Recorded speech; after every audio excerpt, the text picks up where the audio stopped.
What can we parents do to prepare ourselves and our young adults for university after all these years of having them close to home? I call them young adults, but they're still our babies, really. I'm Rachel Richards, and you're listening to Parenting Teenagers Untangled, the audio hub for fearless parents where we learn to fear less and wonder more. And today, I'm joined in the studio by my eldest teen, Phoebe, who's on her summer break after that first year of university to talk about everything we parents need to know to prepare ahead. Welcome, Phoebe. Thank you. We're going to talk about how to make friends, how to manage the workload, what helps and what doesn't. And it's not actually my idea. Lovely long-time listener Bernadette wrote because she has a son who's about to go. And if she's thinking this, thousands of other parents are going to be thinking the same thing. So it's always helpful when I have your suggestions. So thank you for that. Now, Phoebe, I think one of the big things that people really worry about is how do you make friends in your first week at university? It is a tough one. I think for me, I had gone to an offer holiday before and I had met some people there. So I did already know I wasn't going in completely blind. So Phoebe's at Oxford. So I've got to say, this is going to be a different experience from most people in certain ways. Yeah, although I am aware that other universities do have certain open days and things like that. So I would recommend, obviously, any of those. If you can find, or they set up group chats beforehand, things like that. That's one of the things that Oxford did as well. But I know that other universities do this, where they kind of try to arrange group meetups and things like that beforehand. And I also went to one of those separately. Yes, which was nerve-wracking, but it was really a good idea, wasn't it? It really was. And even though I didn't stay in contact with many of the people who I met, it just gave me that confidence boost that I could meet people who I did get on with and liked beforehand. So I would recommend taking any opportunity that you can to encounter people who you're going to be with at the university. But the first week is very nerve-wracking, and even though I did sort of know some people, I still had those. I was such a bundle of nerves when I showed up, and obviously it is different depending on every university what Freshers Week looks like. And we had quite a regimented Freshers Week. Did you? When you say regimented, what do you mean? Well, can you remember it was my birthday that week, and I had an hour for lunch. Yes. That you're so right. you took me out for, and then I had to go back, and I had all of these. But what were they doing? It was kind of induction things, consent workshops and things like that. Really exciting freshers events. But you also had something about free speech and everything, it was. You? Yes. They were, and I'm not sure. It's probably very different depending on the university that you go to. Oxford isn't known for its nightlife. I have to be completely honest. So because that's so different to my experience. In fact, when I think back to my freshers week, it just seemed to be. I wasn't a drinker really, but it just seemed to be a lot of people getting quite drunk and just roaming around the streets. Yeah, we did do that too. Did you do that? Okay, and what about sort of signing up for things? Yeah, so there will always be a freshers fair, and I would say, literally, even if it's the last thing that you would want to do or that you'd ever show any interest in, just do it anyway. Because if it's a hilarious experience, if you sign up to a cappella and it's ridiculous and you can't sing, it's a funny anecdote. Yes. I would say sign up to anything that catches your eye. That can also be something like it's a good way of meeting people. You just want to maximize your touch points, basically. Because you might meet someone else who's done the exact same thing and who you can actually laugh at the experience with. And then that could be your reference. And you might meet some lifelong friends. Yeah, exactly. Or you might find that you really enjoy a new activity that you've taken up. And start a lifelong passion. Were there any regrets from Freshers Week? That's a good question. Well, I got quite sick with freshers flu quite early on. Yes. And I didn't even go out that much. But I think I just took everything a bit too seriously. I wish I'd just gone with the flow a bit more. Why do you think you took it too seriously? Because I was so nervous and it was such a new environment, which is it's easy to say in hindsight, but when you're like, it's so overwhelming, you don't know where you are, you're still settling into your circumstances, you've got a new room, you don't really know how everything works, you don't know what you're allowed to do, which sounds strange, but coming from a school environment and going to the university is completely I think it's a really different. important point. There are very few rules compared to what, and I quite like rules, so I was like, I don't know what I can do. Anything. Yeah, exactly. I was like, wow, this is overwhelming. But yeah, so I think were I to do it again, I would just kind of throw myself into everything, which I did do, but I don't think I would do it to a greater extent. I remember you didn't sign up for certain things, or you signed up for things and then you weren't able to go because you got sick, and then you were saying, well, I've missed the boat, and I was like, no, go anyway. For example, rowing, which you'd never done before, and you thought, oh no, I've missed, everybody else knows each other, they've all been training, I've missed it. But I just said go, and it was good, right? It was fantastic. I mean, I've been rowing for a year now. Amazing. Which is crazy to say. Yes. But having gone from nothing. And that was so lovely. And yeah, they were very, very supportive of anyone. I think that's the whole thing, is that a lot of these, it's all student run. I mean, at any university, all of these kind of, clubs and things, they're all societies, they're all students.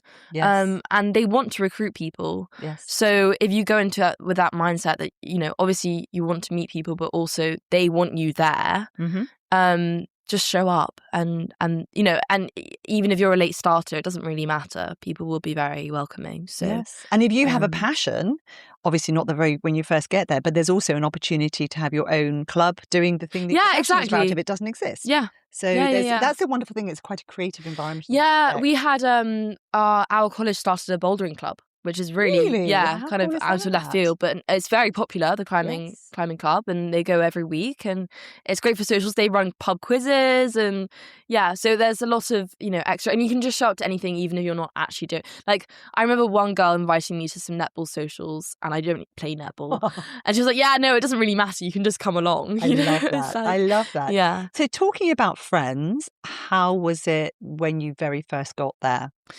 It was very stressful, which I think is to be expected. Like, no one finds it easy. Even, like, this is speaking as someone who kind of had a ready-made friend group. I mean, it wasn't really, but it was like I had already met these people. We had, spent some time together, and even then, I probably spent the first term feeling a bit, out of my own skin. Yes. Like, I just was not comfortable. And there was so much kind of shuffling around. I would, find myself on nights out with random friendship groups. And you're just kind of trying to see who you work best with. So I would say, in hindsight, like, this group that I made friends with, I am still very close with. They are my closest friends lovely. In my college. Yes. They are lovely. But I think because I already knew them, it did close me off to other groups or, meeting other people. And I would say that actually staying open is really important, because then, you can be more, not necessarily selective, but you can just kind of, filter through different people. But you did actually make an effort to then step out. Once we realised that was happening, that you were sort of feeling like they're lovely people, but they're not necessarily 100% comfortable to be with, because we are many different people. So what happens is you'll find groups who fulfill one particular need. Yeah, exactly. And then you may feel that you would like to expand yourself in other ways, and you need friends for that too. So how did you extend your friendships? So that's exactly right. I loved, these are, again, like I say, they're my closest friends, but I became very aware that if I became too dependent on this particular friend group, then I don't know, like, if they were my only friends and I became closed off to other things, then I would be limiting myself. I think it's very important. Very important. And I didn't want to, shut myself off. So in my second term, I made a conscious effort to go and sort of branch out. And I actually, there was one girl that I met I was basically just saying yes to things. So I went along to this prees, and I was just chatting to random people, and I was, mentally saying I am going to talk to, random strangers, and I want to, get people's details and things like that. And there was this other girl who I had been following on Instagram for a while, who was also at the university, and I saw her, and we saw each other across the room, and we were like, oh my God, hi, finally meeting in person. Let's get coffee. She said that. She said, let's get coffee. I really want to get coffee. That's a great one. Yeah, it is a really great one. And it's very casual. And so we did. We met up for coffee, and we've been friends ever since. It was, like an immediate, we instantly liked each other. And then through her, I met several other people. And it's just kind of, it's the follow through where, because I think everyone does this. You'll meet someone you quite like at a function. You're like, let's get coffee, and then you never follow through. And actually taking it to that next step is already advancing that relationship. And then if you meet for coffee and you're like, actually, this is someone who, maybe I like them, but I don't see us being, best friends, then that's okay. I think that's also something that I realize is that just because I don't see someone as my closest friend doesn't mean that I need to make a drastic decision about having them in my life. Like, I can still sort of have someone in my circle, but not be super close with them. I think before university, I viewed friendships in quite a binary way. I had my best friends, and then I didn't really have lots of other contacts because, I just had my close circle. But now I know a lot of people and have lots of like mutuals and friends and things like that. And it's really nice because you can just see people around. Yes, and if somebody's doing something you don't particularly want to do, you've got other people exactly. you can go and do things exactly. with. It's a really healthy way of 100% looking at life. This other girl who I met through the one I followed on Instagram, we'd only met once, and then I mentioned this event that my college hosts called Prosecco and Pals, and she just said, "Can I come?" Fantastic. And I was like, yeah. And obviously I was a bit like, oh, okay, I don't know how this is going to go at all because she's not necessarily friends with any of my friends in college, so this might be interesting, but like, actually, why not? And I brought her along, and we had the best time. And again, I'm very good friends with her now. So I think just inviting people to random functions, going to random functions, not taking it too seriously, I think, is just a great way of meeting people. And then the follow through, just inviting someone for coffee, just things like that, small. Because my other friend at Cambridge actually has been doing that a lot, and she's made so many friends through that. Just saying, "Can we go for coffee?" It's like dating people, yes, almost, yes. but for friendships, it's great. And you mentioned Prosecco and drink. Let's be honest, there are drugs. To what extent do you have to be doing these things, and how much pressure is there to be drinking, doing drugs, vaping, all that stuff? Yeah. Well, I will say, there's every single kind of person at university. So there are some people who are absolutely teetotal, don't touch alcohol. There are some people who drink all the time. That was the same when I was at university. Like there's a wide range. And actually, I would say that, your friend group does it doesn't determine what you do, but obviously you gravitate towards similar people.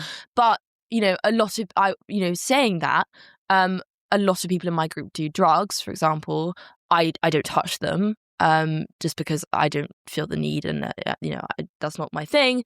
But actually, I find it very easy going out on a night out with them and just not doing it. And, so the thing is, you can't escape alcohol and drugs when you're at university. It's going to be around you all the time. So what are your top tips for parents to teach their kids about how to say no? Because I think one of the good things, your sister said this recently, she said, it was so lovely to go out with some friends who weren't drinking, because she said there's often a lot of pressure. There is a lot of pressure. Indulge. So what would you say is a really good tip? Okay, well, I've done this at so, for example, the Prosecco and Pals. So Prosecco and Pals, just for context, you pay a fee, and then and it's a small fee, and then for the entire night you get unlimited Prosecco. But I think he had 16 glasses or something, and they actually refused to serve him anymore. And then I just remember him running around the quad. So that's kind of the context. Yes. But I don't like getting extremely drunk at things like that, and I don't really like Prosecco.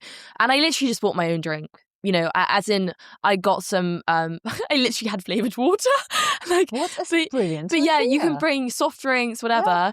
And then, I had a couple of glasses of Prosecco, and then I just started filling my own glass. And when everyone else is that drunk anyway, they don't really notice at all. Yeah. Some people will say, oh, let's go and get another glass. And then you just go with them, get a glass and leave it on the side, or you just fill your own drink up. It's really not hard. You don't need to make a big You can thing be of it. really subtle, and so you don't even need to say, oh, I'm not drinking, you can do other things. But equally, that at these events, the university usually does tend to provide other alternatives because they understand that people won't be drinking. So I would do that. What I thought was really interesting was that you've been out clubbing, and a lot of people take drugs clubbing. Yes. And you didn't grow up in that environment Not at all.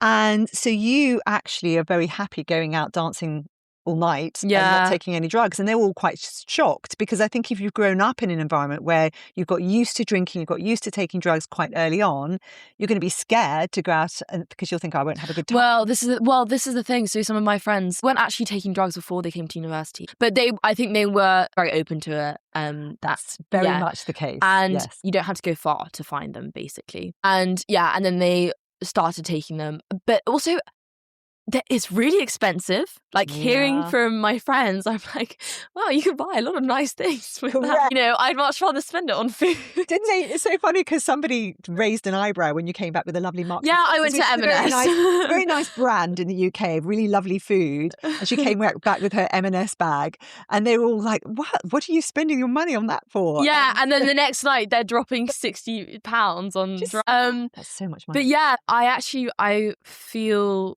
really not necessarily even proud, just kind of thrilled when I can sustain a night out and not have taken any substances, and then be dancing just as well and have just as much energy as someone who's doing drugs.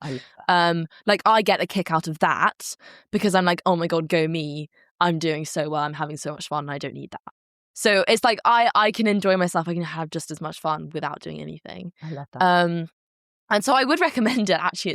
It's really fun. Even a sober night out, it's great. And then it also means that you don't have to deal with a hangover the next day. Well, this is the other thing. So let's talk about the workload and homesickness. And because universities differ, Oxford is at the extreme end of the workload, which we knew before you went. When you were applying, I said, darling, you do realise you could go to a different university and have a lot more fun and work less hard and still come out with a great degree. And you were like, no, I want to go here. Yeah. How was that first term? The first term was very hard. I think it was a massive step up from A-levels. And obviously it depends on your course, your university. But for me especially, it felt like a lot.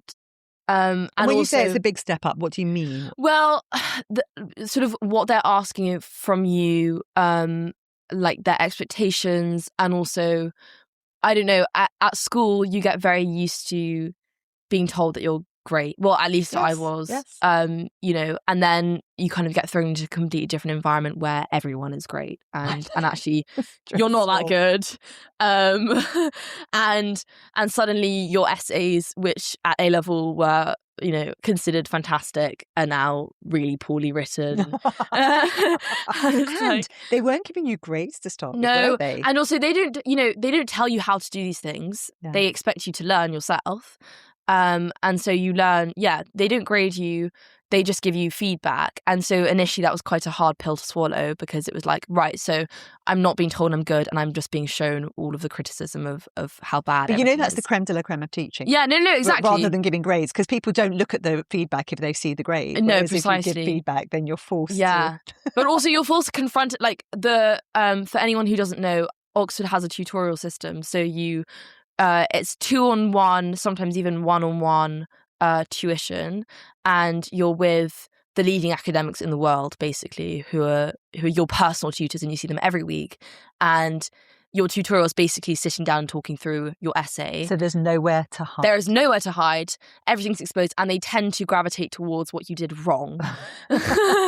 Because that's what's worth talking about, right? So it's often an hour or 2 hours of discussion and trying to defend your points, or having really humiliating discussions about why you wrote something which you can't even back up. So yeah, it was a massive adjustment for me. And my first term was quite hard because I do tend to put quite a bit of pressure on myself. But I think a lot of it was actually about learning how to learn. And because, gradually I became more, I would spend 7 hours working on something and it just wouldn't be quality work at all. And you were trying to read all the things that they were giving you, and then you realised that that's not the best way to... Not at all. And so I think... what is better? Well, originally I was trying to read every word, digest everything. Well, now I start with the essay title and go, what am I looking for? That's not useful for long term. For my exams, I'm going to have to go back over everything, which is why I'm quite stressed at the moment.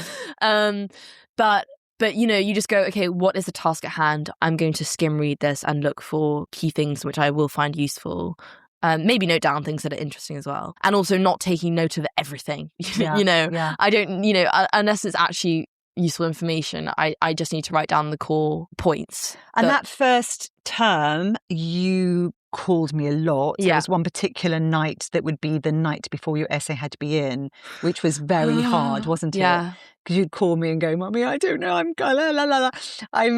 not getting this essay written. I don't know what I'm doing." What helps and what doesn't help? That's a really good question. Yeah, I would work into the early hours of the morning doing those essay deadlines. Really, really awful. I think organization, definitely. I think also a lot of that was perfectionism.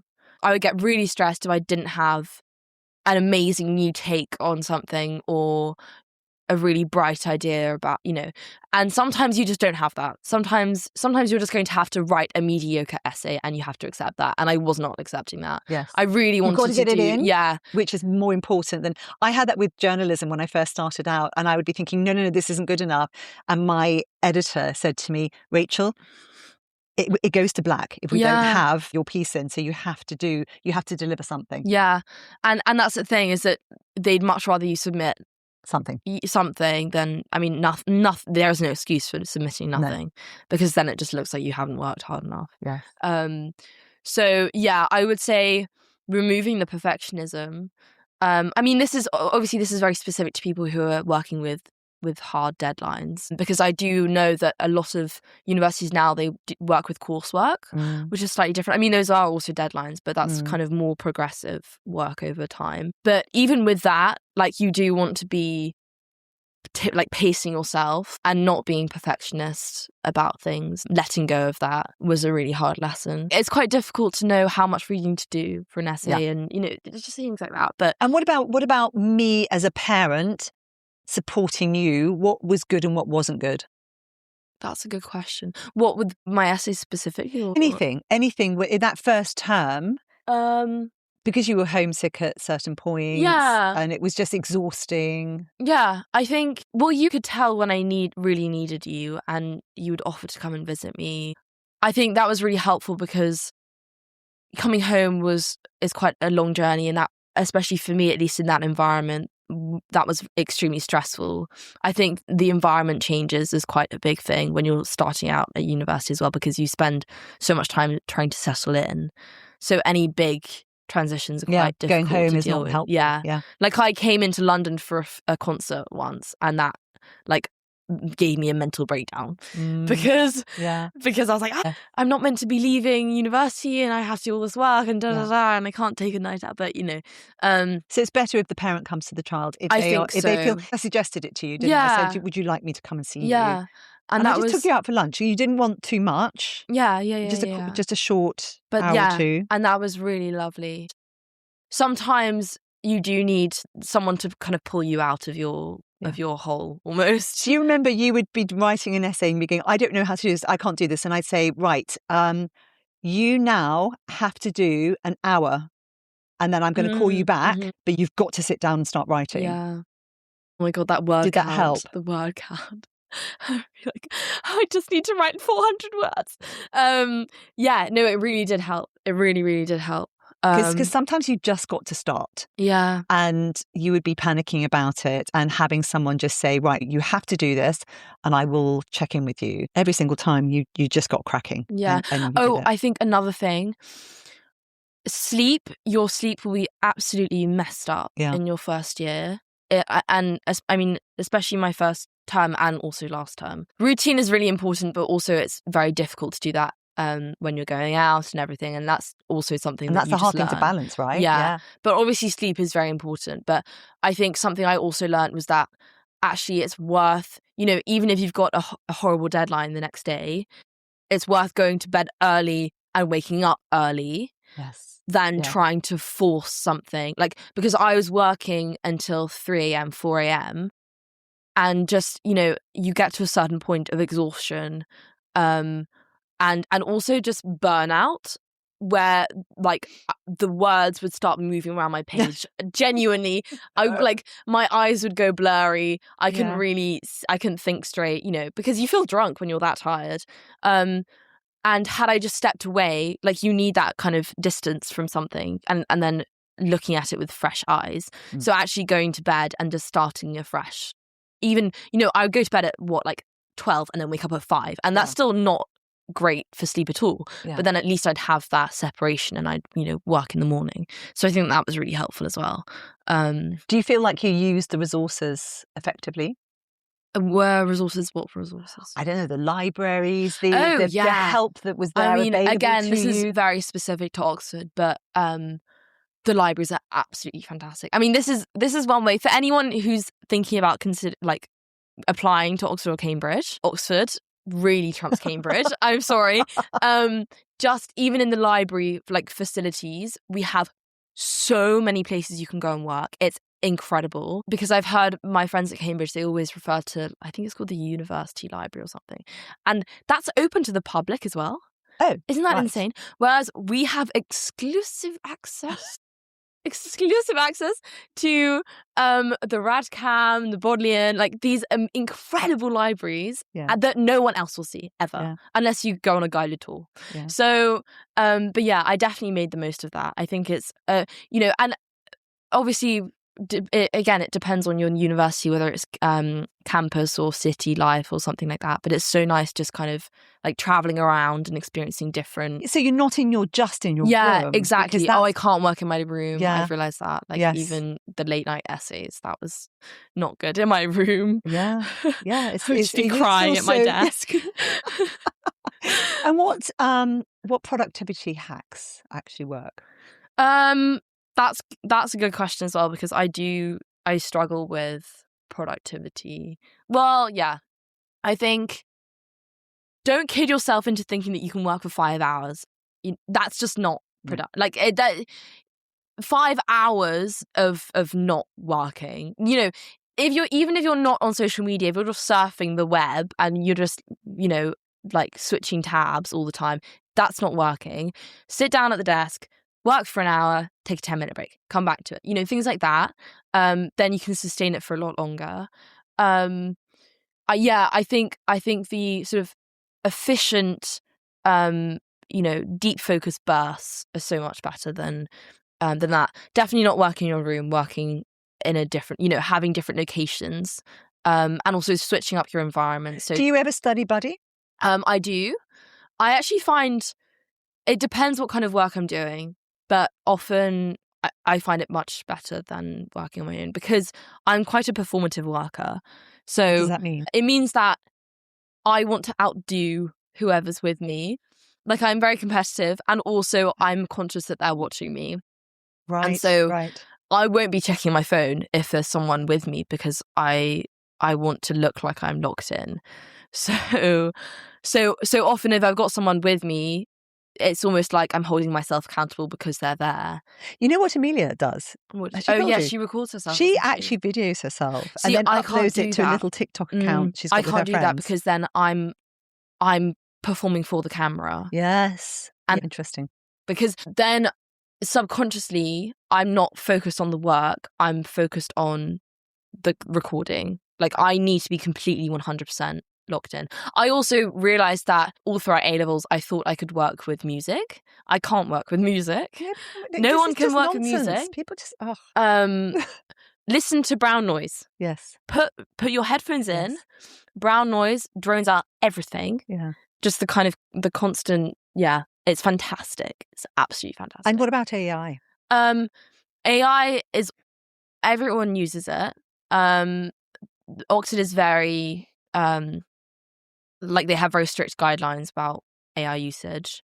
People Not all universities do. Yeah. And that's actually problematic because it's hard for students to know where the boundaries are. Yeah. So I'm sort of conscious of becoming dependent on it.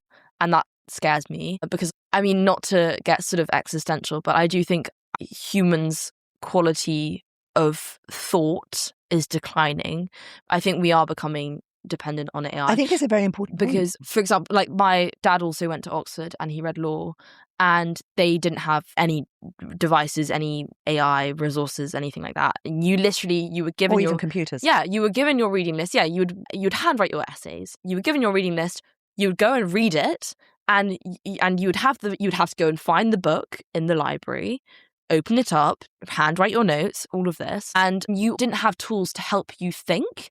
So often I find if I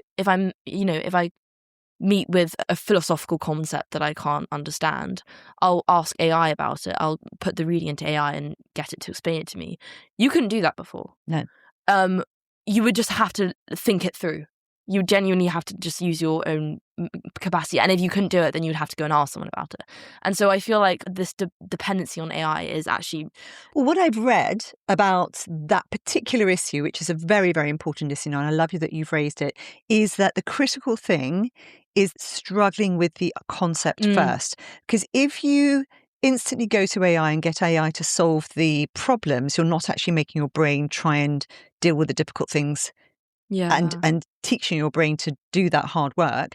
And then the people who've done it that way, when they are then tested later on, they perform worse than the people who have tried to come up with solutions first and then gone to AI to help. Because if you're getting AI to explain it to you, you're not doing the thinking. Yeah. You don't have that connection of having thought something out and then understood it by putting in the effort to actually come to your own evaluation about something and understanding it. And you're tested at the beginning of every single term, aren't you? Yeah, we have things called collections. Yes, just brutal. Yeah. So they keep me working over the holidays, which is super much fun. So one of the other things that people tend to worry about is money and the cost of things and how you fund things. What surprised you about university costs? Or is there anything you didn't anticipate? How much money can fly out of your account without going towards anything substantial. That's something I'm still working on, managing my budget, because it's quite difficult. What makes it difficult? I think if you do it right, then it shouldn't be difficult. But what's right? Well, just like budgeting, And I'll just interject there. You are actually a very organised person compared to a lot of people your age. Yeah. You're quite a spreadsheet guru, and so if you're finding it difficult, but that's going to be hard for anyone. Yeah, I had a plan, and then it didn't go how I thought it would. But yeah, so I am working on that. It was difficult last year because obviously it depends on your accommodation, but last year my accommodation was catered for. So I found it quite difficult knowing how much to put aside for that, because you would pay for your meals, but you would pay per meal. And so I wasn't doing a weekly grocery shop or something like that. It would just be very sporadic payments. And then I'd also buy myself my own food as well. So it was just very random, disorganized. But whereas this year, I still have the option of being catered, but I don't particularly like the college food. And actually, it's not great value for money. So and you're good at cooking. Yeah, and I get a kitchen this year. Because last year you just had a fridge. Yeah. Microwave. Literally just had a fridge, microwave and a toaster. So I think this year I'm going to be a lot more diligent about having a weekly budget for food shops, for example, and then do that and stick to it and plan my meals and stuff. And then hopefully I'll be more on top of it. Yeah, it's really important to have an idea of what you'd like to spend and how you'd like to. It's really helpful to look at what the averages are across the country, because it varies depending on what city you're in. Oxford Really is a good very point. expensive city. Yes. Whereas I have a friend in St Andrews who is spending a lot less than me, but that's because she's all the way up north. Yes. And you know, it's just a very different experience. Really good point. So I come home and I'm like, wow, milk here is so much cheaper. You know, things like that. Like, it's quite small, but it really adds up. So looking at like average student costs per city is because they do vary, but it is expensive. What was worth spending money on? I think club tickets or like events and things like that, that's worth it. Definitely don't drink out. I don't buy drinks in clubs. If someone buys a drink for me, then obviously that's a different story. But I tend not to, because it's so expensive. It's not necessary when you can drink at home. Obviously not alone. We do social gatherings. Although sometimes a nice glass of wine with an essay isn't so bad. Phoebe! No, I've said this to you before. Yes, some of my best essays have been written under the influence. I'm going to have people writing in saying, what have you You've raised an alcoholic daughter. No, I really don't drink a lot compared to you don't. You my don't, uni no. friends. So I love a sober night out. I would say drink beforehand saves a lot of money. The best spends, it varies from person to person. Like, some of my friends spend their money on completely different things. I mean, we've already discussed drugs, but like that £60 that they'll spend on some drugs for a night out blows my mind. I spend on food. Like, I love food. Yes. So I'll, Takes after a mum. yeah, I'll just buy really nice quality things throughout term. But that's just, it's just personal preference, really. You're It's just like, right. what would I rather? Because it's a trade-off, and some of my friends just don't value that at all. So they'll go and buy a McDonald's or something, and then they'll have extra cash to spend somewhere else. And one thing we got you for your birthday was a cappuccino machine, wasn't it? It wasn't a cappuccino; it was just a coffee machine. Coffee machine, sorry. Yeah. So was that a good thing to have, given that you like coffee so much? Yes. And look, coffee is so expensive. Right. Like, no, but you just think about, if you go out for a coffee, it's what, £4, it's ridiculous. Something like ridiculous. that. I mean, I don't do Starbucks for it, but even with student discounts around me, you're spending at least £3.80 on a coffee. It's really expensive. So I would say that's a good investment if that's something you enjoy. Is there one particular purchase that you think any first years should make or have? Ooh. Tips. Having talked to your friends as well. Well, okay, I would say one of the setups that a lot of people at Oxford have is a laptop and then also a tablet that goes along with that for like physical note taking, but like digital, because regardless of your degree, whether it's a humanities or, I mean, especially for STEM, but humanities as well, it's so useful being able to write with a stylus and have all of your notes on one database. That is a brilliant tip. Yeah, and they found that you're more likely to retain information that you handwrite. Mm-hmm. So any notes that you handwrite are going to last longer in your memory, so that's worth it anyway. But then obviously if you're handwriting on random sheets of paper, or you might have a notebook or something, but it's more likely to get damaged, whereas if you have it all on a tablet, then it's really good. And everyone, like, you go into a library in Oxford, everyone has that. Everyone. Gosh, that's so interesting. Literally everyone. Yes. Yeah. They'll have I hate MacBooks, I hate Apple, but I mean, I have an iPhone, but different vibe. But everyone will have their MacBook, and then they'll have a little iPad or a little tablet, and it's just so useful. Definitely worth the investment. I had a friend buy one recently, and she said it's changed her life. Fantastic. So I would really definitely good tip. Love that one. And that's a good investment. Like, that will last you a long time. And also, it doesn't have to be super expensive. You can get a very simple one, as long as you can write with a stylus on the... Exactly. You don't need all the functions that an iPad has, because you can do that on your phone. As long as it has a stylus. You literally just need, stylus and notes app or something. Good tip. Other than that, depending on where you are, maybe a bike. Bike would be good. You just got a beer bike though, didn't you? You bought one. Yeah, it's really bad. It's like should we have given you the bike from home? Yes, should you have taken that? I think I might do that. Yeah. Well, at least as long as you have somewhere to store it. It actually doesn't. Problem. We didn't know whether it would have storage. Okay. Yeah. That's a good tip. I like that. What about mental health issues? Yes. Even if you haven't had any specifically, we've all met people who had mental health issues. What is the hardest part of being at university? It's very up and down. It's never going to be a consistently great or consistently bad experience, regardless of whether you're having a tough time. Like, my first term was really hard, but when I realised that wasn't just me, that is generally the case. I think I found a lot of comfort in that. Yes. And how did you find out that that wasn't just you? Well, I asked you. Yeah. You hear other people who have been through it and then come out the other end, and a lot of people who I admire, like adults that I know who are doing really well for themselves and now say that university was the favourite part of their lives or one of their favourite moments, and then they said that their first year was really tough. Yes. First term, first year even. You're still not an adult. First year is just all about figuring things out. There's a lot going on. Yeah. And it's your first taste of being an adult. Like, you are managing things yourself, so you're managing a lot. Are there skills that you think you would have benefited from that you didn't have, that could have been taught to you before you went? Perhaps certain organisational skills. I've never been good at keeping a tidy room, but there were times last term where it got really bad. I think just time management, but I don't know if that can be taught. I feel like that has to be found out from experience. Yes. And you found that actually when you were deteriorating, your room reflected when things were my room is And the other students, when there were students who had issues, did people notice them? Did people report them? What happens when someone's struggling? Can they ask for help? I assume that every university has this because I feel like it basically is everywhere now. But, some kind of mental health support system. I know Oxford offer, I think they offer they have a free line that you can call. They have a nightline as well.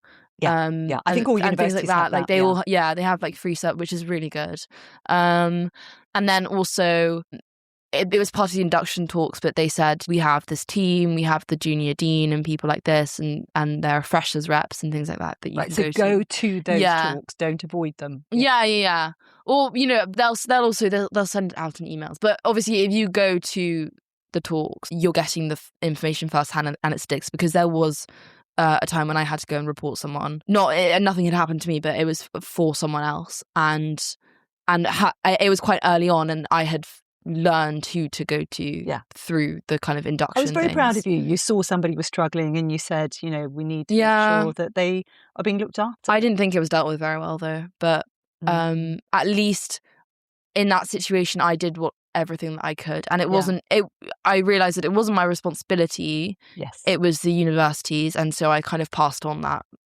I think that's such an important message. And this has happened when you were very young, both you and your other sisters. When someone comes to you with a difficult problem or you see something, there's a tendency to want to take it on for yourself, but it's not your responsibility. The adults need to be taking that responsibility. So it's finding the right person and handing over, isn't it? Yeah, exactly. And it's very important. What about things like safety? Safety in what sense? How do you ensure your safety? I think a lot of parents are seeing their babies disappear off into the distance. And for us, it's a very difficult thing. So, for example, when you would call me and you were feeling very stressed or upset about something, it's very hard as a parent to kind of calm down and go, it's going to be fine, because our job is to support you, not to get tangled up in all that emotion.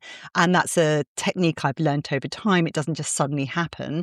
I think the other thing that parents, so it's that moderating our own emotions and not getting caught up in it so we can really support you. The other thing is parents are really scared when they see their babies fly off. Yeah. Because I told you years ago that when you have babies, it's like parts of your heart are now wandering the world without you having control over them.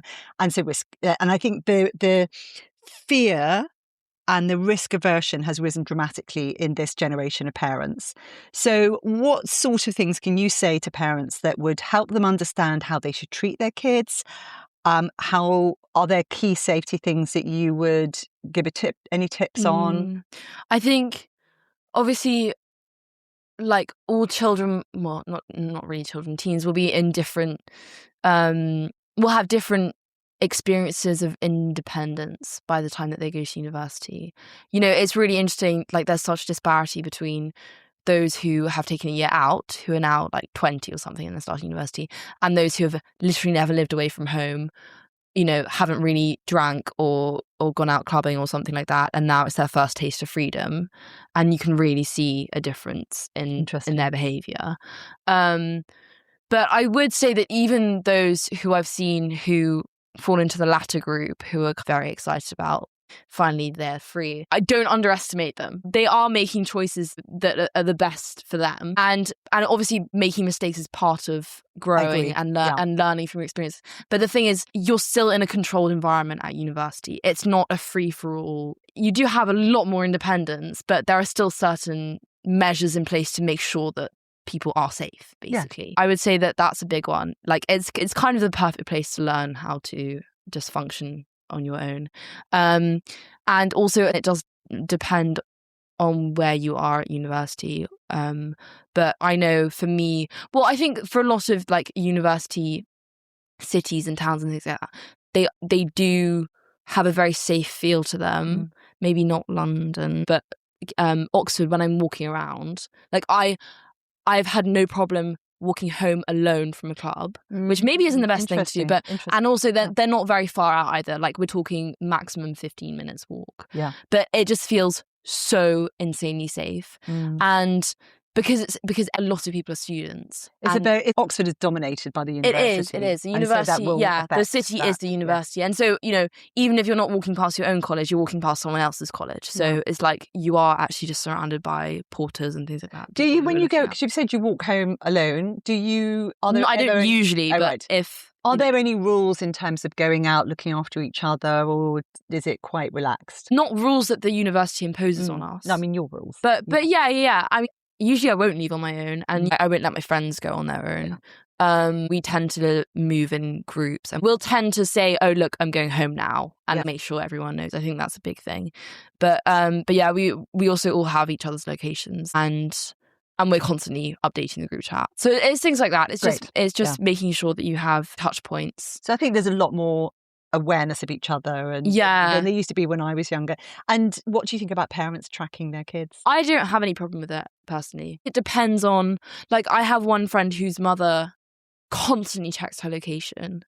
And I think that is a little bit of an invasion, because unless How do you know she's constantly checking? Because the mother messages the daughter and says, "I can see you're doing this right now. Why are you here?" That poor mum. I think that's an invasion of privacy. Well, her mother's struggling to let go. Yeah, she's struggling. She's trying to keep control, isn't she? Yeah. So I would say, like, there have also been times when I've gone home and I've thought, actually, I would like an extra safety measure in place. Yeah. And if you're awake, then I will call you and we do that. Yeah. And then I'm just talking to you and we're just chatting. But it's nice to have that comfort of someone on the end of a phone call who I know, you know, is looking out for me. But I think unless you have a particular reason to be looking at someone's location, I think it's good to have, but don't abuse that, because it is a privilege. I've got all four of you on location tracking. The oldest was the last one where I said, "Would you mind?" And she went, "Actually, no, I'd love that." Mm-hmm. And it's so cute. If I was looking at it every day, I think, "Oh gosh, I've got a problem here."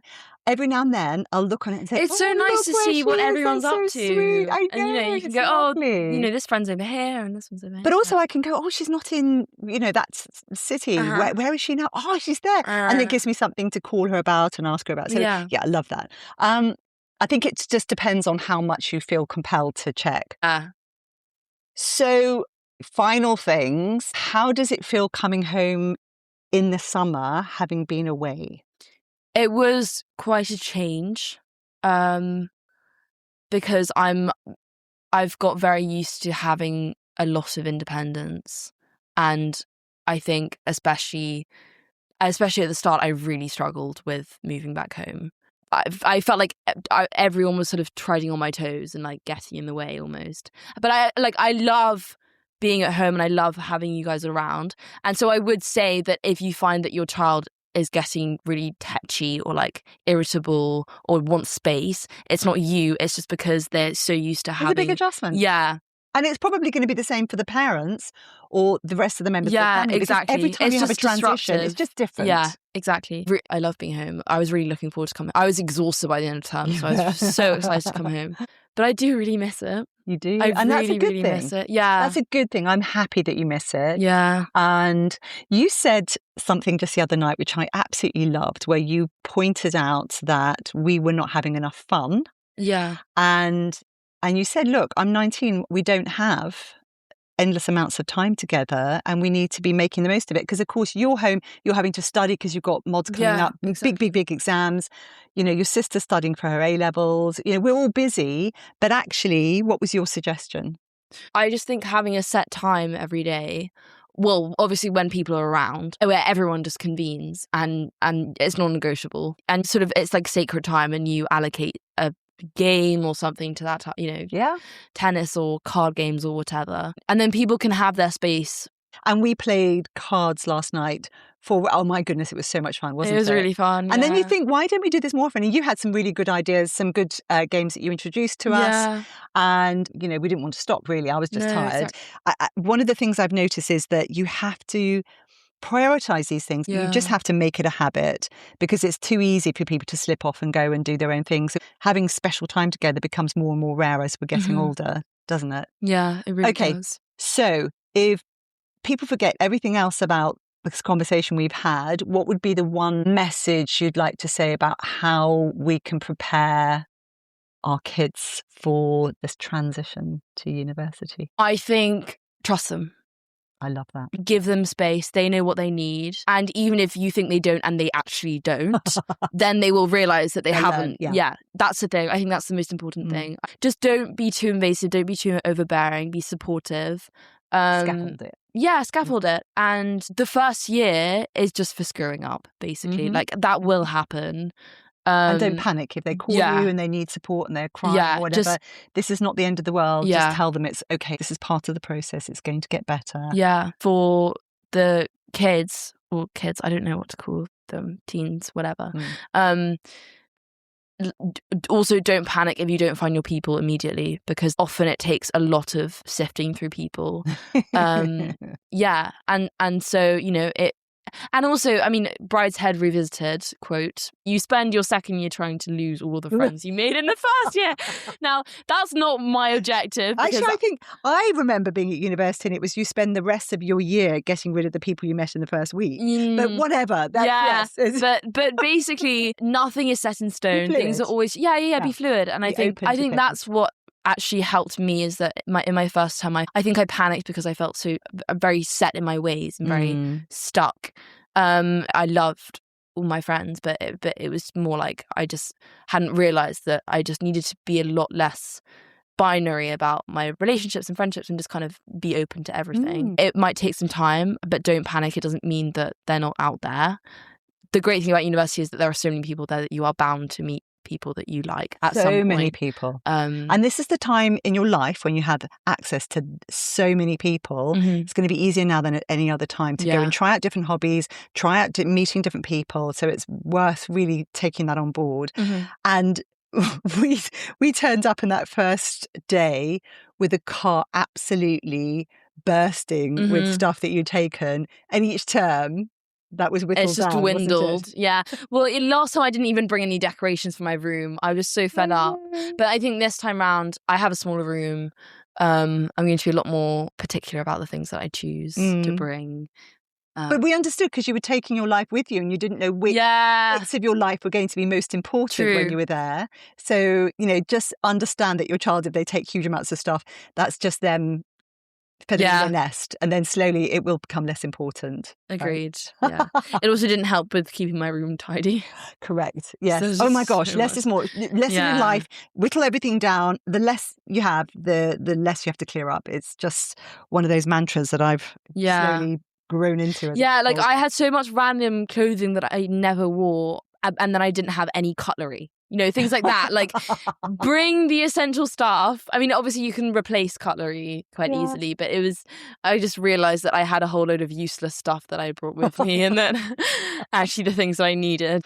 Yeah. Right. That was so helpful. It was lovely for me because obviously we chat an awful lot, but there were always things that I don't ask you unless we sit down here in the room and have these conversations. So I feel very blessed that you have taken the time to talk through this with me. Thank you very much, Phoebe. Thank you. If you found this useful, please send it to someone who's about to start university, a parent who's feeling a bit fretful about it, anybody who's trying to prepare for the entire process and wanting to make sure that they don't forget things. Obviously, experiences are going to differ, but there are a lot of things that are similar. And, Phoebe's got friends at different universities around. So some of that will be things that she's heard from other people. You can find my website, www.teenagersuntangled.com. If you have another suggestion, any other questions, anything you want to ask my daughters, let me know, because we're very open to suggestions, particularly since they're home at the moment, because get it while you can. And that's teenagersuntangled@gmail.com. And I'm on Substack, where I write a lot more. So if you like reading things, come to my Substack, which is also Teenagers Untangled. Fearless Parenting is what I call it. That's it for me for this week. Thank you so much for being on this journey with us. Big hug. Bye-bye.